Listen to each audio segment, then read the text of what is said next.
Isso aconteceu há vários anos atrás.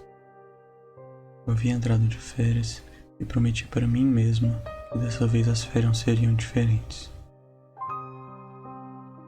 Já havia prometido que naquela quinta iria para a fazenda da Carlota. Uma grande amiga minha morava em uma fazenda bem bonita do interior. Ela já estava aposentada havia alguns anos. Eu sempre adiava uma visita a ela. Mas naquele dia peguei o carro e rumei em direção ao sítio, a qual ficava distante cerca de 230 quilômetros, mas valeria a pena. Eu precisava realmente me isolar um pouco e esquecer de todo tipo de preocupação, com a família, com o trabalho ou com qualquer coisa parecida.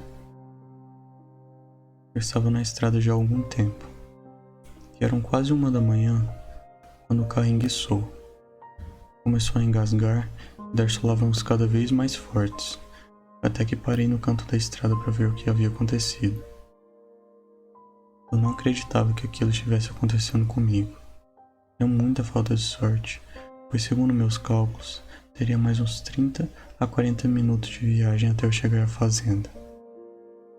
A única coisa que eu sabia era que não era falta de gasolina, pois o ponteiro estava marcando ainda 3/4. Eu tinha enchido o tanque no meio do caminho.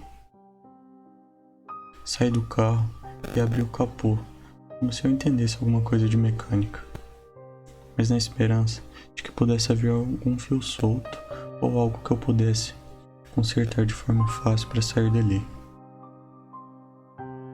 Fiquei pensando o que fazer naquele meio de nada. Não havia nenhuma luz ao longe, nenhum carro à vista, não era nem mesmo uma estrada principal. Aquilo estava mais para um atalho, e pelo estado dele, não era muito utilizado. Não havia iluminação, a estrada estava toda cheia de buracos. Eu já havia fechado o capô e estava ainda maquinando sobre o que fazer para sair daquela enrascada. Foi quando eu ouvi barulho de passos na mata ao lado da estrada. Mas eu não ouvi absolutamente nada. Aquilo me deixou em estado de alerta. Eu ouvia vozes, mas não conseguia saber nem sequer de onde elas vinham. Foi quando eu vi ao longe um homem, e logo atrás dele uma mulher. Mas o mais estranho era que eles andavam sem que mexessem o corpo. Foi quando eles chegaram perto que eu vi que na verdade eles deslizavam, como se os pés ficassem a milímetros do chão. Pareciam estar flutuando. E aquilo foi o suficiente para eu me gelar inteira e me agachar de medo atrás da minha Belina. Agora eu conseguia ver nitidamente os dois acompanhando o sentido da estrada e descendo na direção oposta em que eu estava indo antes do carro enguiçar. Eram figuras humanas. Se elas não eram humanas na maneira de andar, elas simplesmente flutuavam. Eu estava totalmente apavorada e paralisada com o que eu estava vendo. Eu jamais acreditei em histórias sobrenaturais. Eu sempre achava que as pessoas fantasiavam muito na hora de contar seus relatos. E agora estava presenciando uma cena daquelas na minha frente. Eu permaneci ali por mais algum momento, agachado atrás do meu carro. As figuras já haviam até desaparecido, mas eu simplesmente não conseguia reagir. Mas os meus joelhos começaram a doer. Então comecei a me movimentar e ver o que eu poderia fazer para sair dali o mais rápido possível.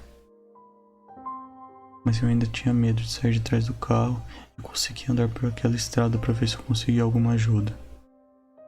Dali, eu consegui ouvir um barulho de respiração ofegante, ainda ao longe, mas sem que tivesse ninguém por ali. Eu sentia que chegava até mim, vinha até a minha direção. Depois daquilo, eu não precisei de mais nada. Eu me meti dentro do carro, tranquei a porta e comecei a chorar e me tremer de puro terror. As minhas mãos tremiam e suavam. Eu tentei girar a chave e então o carro pegou. Ao mesmo tempo que eu senti alívio, eu senti um baque muito forte no capô do carro, como se alguém tivesse dado um soco. Eu soltei um grito e depois mais outros murros foram dados no capô. Mas o mais estranho, não havia ninguém na minha frente. Eu ouvia batidas na janela do carona, como se alguém esmurrasse querendo entrar desesperadamente. Não pensei duas vezes, engatei a primeira e acelerei. Tentei ter equilíbrio para soltar a embreagem o mais lento possível, porque se o carro morresse naquela subida, eu acho que eu acabaria morrendo de infarte. Eu agarrei o volante como se fosse a minha tábua de salvação. Eu segurava com tanta força que as minhas mãos e os meus dedos doíam. Era desesperador. Os murros no vidro do carona, os murros no vidro do carro aumentavam à medida que eu saía daquela estrada, mas não havia nada. Eu saía acelerada, mas não muito depressa, como falei, pois o risco do carro morrer era alto e aquilo definitivamente seria a minha morte. Por isso, tive que ter um autocontrole que eu nunca precisei ter em toda a minha vida. Eu chorava e batia os dentes como se aquilo fosse me dar algum conforto. Era uma estrada com subida, mas não muito alta, apenas levemente inclinada, mas para um carro com defeito, aquilo não poderia ser nada pior. Os socos ou murros continuavam pelo teto até o final do carro à medida que eu ia saindo dali. Eu continuei tentando me controlar agarrado ao volante o máximo que eu podia e rezando para sair dali sem que nada acontecesse comigo. Estava ainda em primeira marcha, a marcha da força. E o medo maior era ir para a segunda e o carro acabar pifando por completo ali mesmo. Esperei me distanciar mais um pouco e joguei a segunda.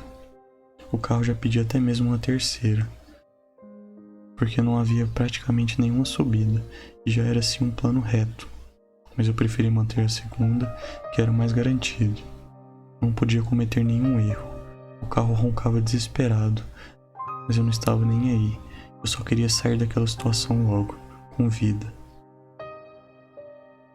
Consegui respirar só quando saí de uma curva e peguei uma descida também um pouco inclinada, mas agora já era uma descida. Eu também não escutava mais os murros no carro. Comecei a descida e somente alguns bons metros depois eu arrisquei rapidamente a terceira. Senti que o carro aceitou sem sequer engasgar, e alguns metros mais adiante eu passei a quarta com toda a atenção possível e vi que nada de anormal aconteceu com o carro.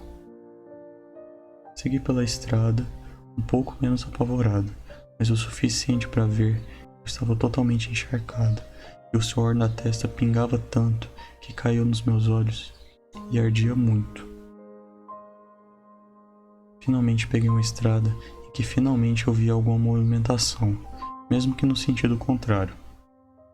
Segui mais alguns tantos quilômetros que não sei calcular. Dei uma olhada no mapa em que a Carlota havia feito para mim na última vez que ela havia ido lá em casa e eu pude ver que já estava chegando. Quando eu cheguei na fazenda, lá pelas 3 e pouco da manhã, minha amiga veio correndo me receber. Sabia que eu estava a caminho e não foi dormir pensando já que alguma coisa de pior havia acontecido. Quando ela olhou meu estado lastimável, realmente viu que algo horrível havia acontecido. Nesse momento eu só queria abraçá-la. E eu comecei a chorar, mas agora era de alívio. Foi aí que ela me alertou que eu também estava toda ensanguentada. Tinha sangue no meu suéter, em parte do meu pescoço e no canto da boca. Ao observar melhor, já dentro de casa, vi no espelho que o grau de desespero que eu estava, na tentativa de fazer o carro sair daquele inferno, eu mordi os dentes com tanta força que fizeram com que a minha bochecha e a pontinha do lábio ficassem feridos, fazendo com que eu sangrasse sem nem que eu tivesse visto. Foi uma experiência horrível. Parecia que eu ia morrer de medo, morrer no sentido real mesmo. 2 dias depois, eu e a Carlota levamos o carro em um mecânico que era o seu conhecido. Ele disse não ter visto nada de anormal no carro, dizendo que estava em perfeitas condições, inclusive em perfeitas condições para a viagem de volta.